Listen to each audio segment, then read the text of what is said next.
Have you ever walked into a home that instantly made you feel lighter? Not because it was expensive, not because it was huge, but because everything seemed intentional. Every item had a purpose. Every corner felt peaceful. Nothing screamed for attention, yet everything worked beautifully. Now imagine discovering that this feeling isn't just about good interior design. It's the result of everyday habits practiced by millions of people in Japan.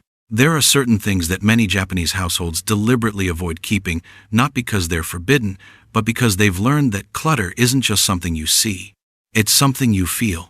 Today we're exploring 15 things Japanese people never keep at home. And once you understand the thinking behind them, you may never look at your own home the same way again. Let's begin. When people think about Japanese homes, they often imagine tiny apartments, minimalist furniture, clean wooden floors, and perfectly organized shelves. While those images aren't entirely wrong, the real secret goes much deeper than minimalism. Japanese homes are designed around one important question: does this item improve daily life? If the answer is no, it usually doesn't stay. This way of living comes from centuries of cultural values centered on simplicity, respect for space, gratitude for possessions, and reducing unnecessary stress. Of course, not every person in Japan lives exactly the same way. Just like every country, there are different lifestyles and personalities. But these principles are surprisingly common and continue to influence how many Japanese families organize their homes today. So let's look at 15 things that rarely earn a permanent place inside Japanese homes, and what we can all learn from them. 1. Broken items, waiting to be fixed someday. Many of us have a drawer filled with broken chargers, a lamp that no longer works, a chair with one loose leg, a blender that stopped working 3 years ago. We tell ourselves we'll repair them eventually, but eventually rarely comes. In many Japanese homes, broken items don't linger indefinitely.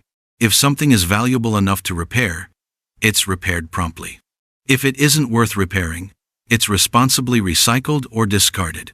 Keeping broken objects around creates visual clutter and mental clutter.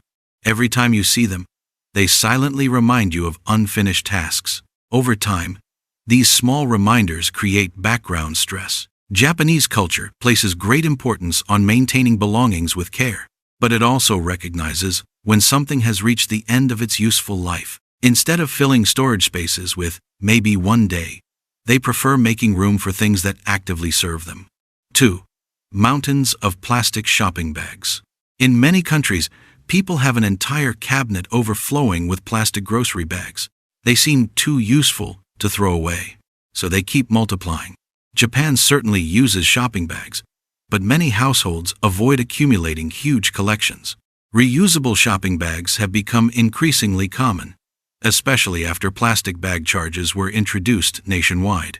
Instead of storing hundreds of bags, just in case, families often keep only the number they actually use. The goal isn't perfection. It's preventing tiny, seemingly harmless items from slowly taking over valuable storage space. Small clutter has a way of becoming big clutter before we even notice. 3. Clothes that haven't been worn in years. One of the biggest sources of clutter is clothing kept out of guilt. Maybe it was expensive. Maybe it reminds us of a younger version of ourselves. Maybe we hope we'll fit into it again someday. Japanese homes often emphasize keeping wardrobes manageable. Many people prefer owning fewer clothes that they genuinely enjoy wearing. Seasonal wardrobe rotations also encourage regularly reviewing what still serves a purpose. Instead of overflowing closets packed with forgotten outfits, the focus is on accessibility and appreciation. When every item gets worn, nothing is wasted, and getting dressed each morning becomes far less overwhelming. 4. Duplicate kitchen gadgets. How many spatulas does one household really need? Or 5 bottle openers? 3 rice scoops? 4 vegetable peelers? Many kitchens become crowded with duplicate tools collected over years of shopping, gifts, and impulse purchases. Japanese kitchens are often compact, making efficient storage essential. Rather than filling drawers with multiple versions of the same tool, many households choose versatile items that perform several functions well. Every utensil earns its place. This not only saves space but also makes cooking more enjoyable because everything is easier to find. A smaller kitchen doesn't have to feel cramped. It simply needs thoughtful organization. 5. Excessive decorative objects. Decorations certainly have their place. A beautiful vase, a meaningful painting, a favorite sculpture. But in many Japanese homes, decoration is used intentionally rather than excessively. Instead of filling every shelf with ornaments, many interiors leave breathing room. This concept is closely related to the appreciation of empty space. In Japanese aesthetics, empty space isn't considered unfinished. It's considered beautiful. By allowing certain areas to remain clear, the eye can rest. Individual decorative pieces become more meaningful because they're not competing with dozens of other objects. Sometimes less really does allow us to appreciate more. 6. Expired food hidden in the pantry. We've all discovered a forgotten can hiding behind newer groceries, or spices that expired years ago, or snacks we forgot existed. Many Japanese households place importance on regular pantry maintenance. Food storage tends to be organized so older items are used first. This reduces waste and prevents forgotten ingredients from piling up. Shopping is often done more frequently in smaller quantities. Combined with compact kitchens, this naturally encourages buying only what can realistically be consumed. Instead of treating the pantry like a warehouse, it's viewed as part of the daily rhythm of cooking and eating. 7. Unread stacks of magazines and newspapers. Paper clutter accumulates quietly. One magazine becomes 5. 5 become 20. Soon there's a pile no one touches anymore.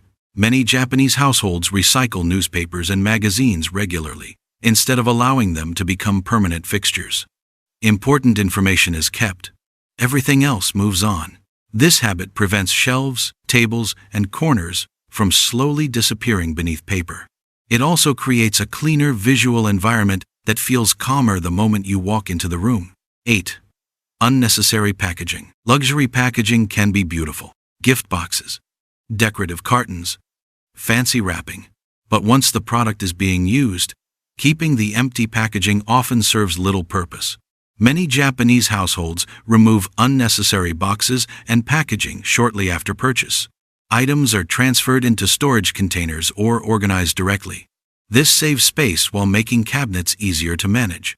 The focus remains on the object itself, rather than the packaging that once surrounded it. 9. Shoes scattered throughout the house.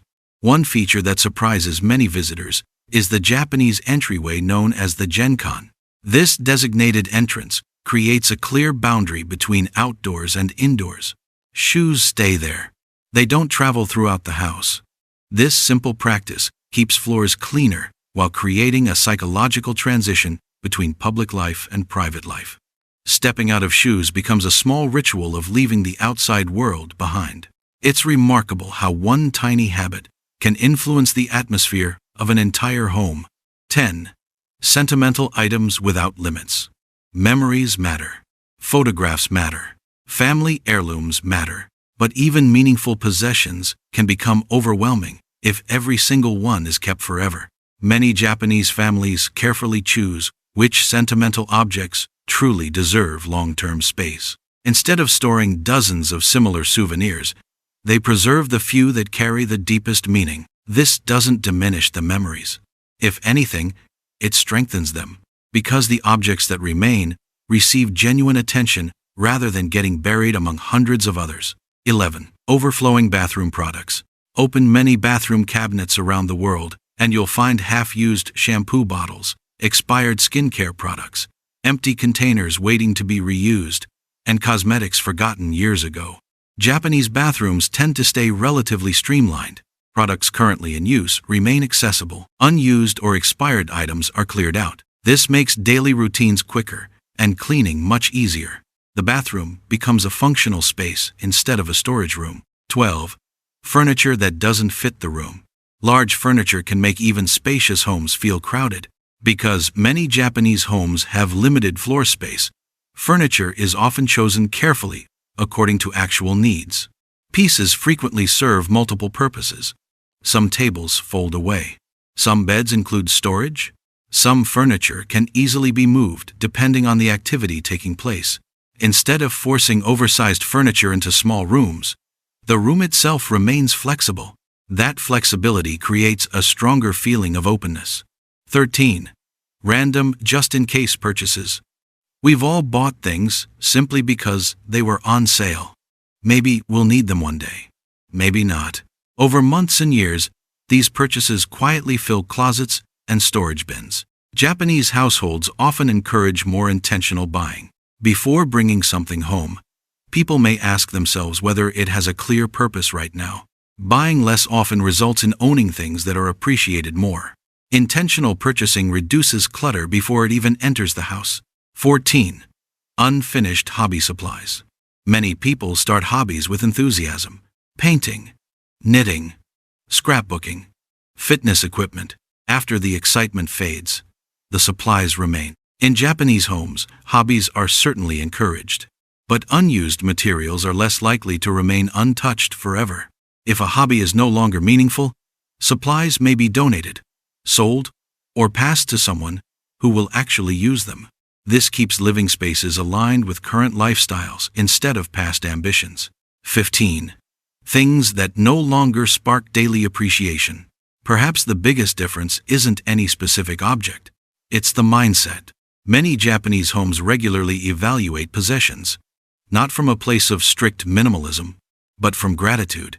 An item that has served its purpose is appreciated. Then, if it's no longer useful, it's allowed to leave. This prevents homes from becoming museums of old purchases. Instead, they remain living spaces designed to support everyday life. Every possession earns its place. Every room has room to breathe. And every object contributes something positive to the people living there. So, after hearing these 15 habits, take a look around your own home. Is there a broken appliance you've been meaning to fix for years? A closet full of clothes you never wear? Kitchen drawers overflowing with duplicate gadgets? Or shelves crowded with decorations you've stopped noticing? You don't have to become a minimalist overnight. You don't have to throw away everything you own. The goal isn't having less simply for the sake of having less. The goal is creating more space for peace, more room to breathe, more appreciation for what you already have. Sometimes improving your home isn't about buying something new. It's about letting go of what no longer serves you. If you enjoyed this video, don't forget to like, subscribe, and turn on notifications so you won't miss our next journey into the fascinating everyday habits from Japan and around the world. And before you go, tell us in the comments, which of these 15 things are you most guilty of keeping at home? Thanks for watching, and we'll see you in the next video.